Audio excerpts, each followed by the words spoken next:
In procurement, we often talk about failed negotiations as if the failure happens at the table.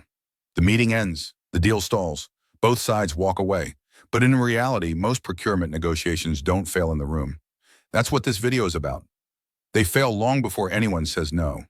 That's what this is really about. They fail in how the negotiation was framed, prepared for, and managed. One of the most common reasons is an overfixation on price. Price is measurable, auditable, defensible.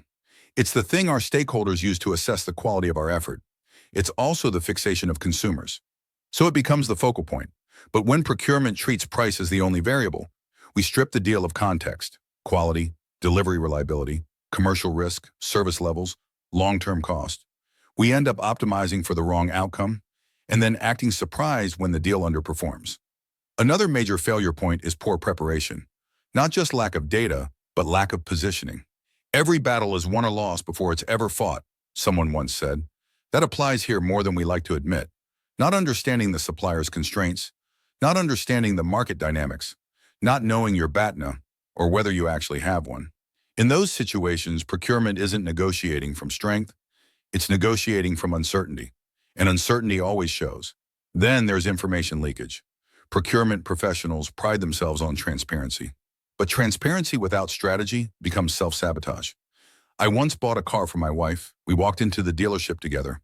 I stepped away to use the restroom, and while I was gone, a helpful salesperson approached her. They chatted. She casually mentioned what color she preferred. When I came back, I said, "We need to leave and go to another dealer." We were already doomed. Revealing budget ceilings, internal urgency, or political pressure works the same way.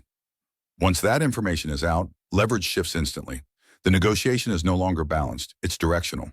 On the other end of the spectrum, negotiations also fail when procurement substitutes aggression for authority.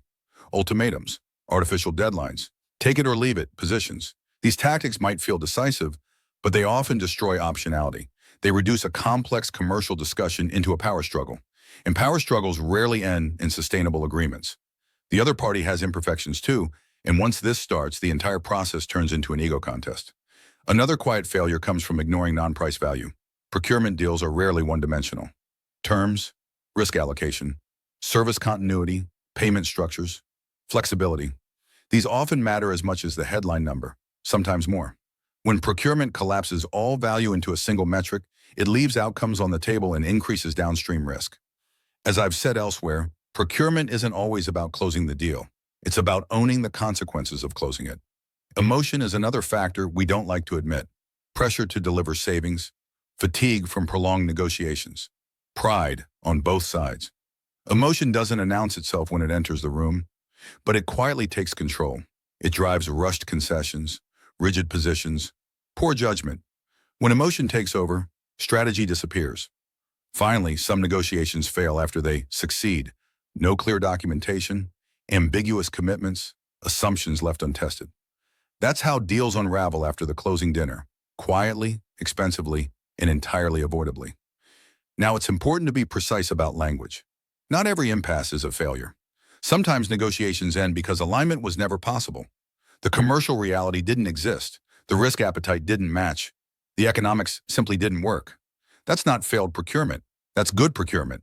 Failed procurement is something else entirely. It's when a deal was achievable, but was derailed by poor preparation, mismanaged information, emotional decision-making, or unnecessary confrontation.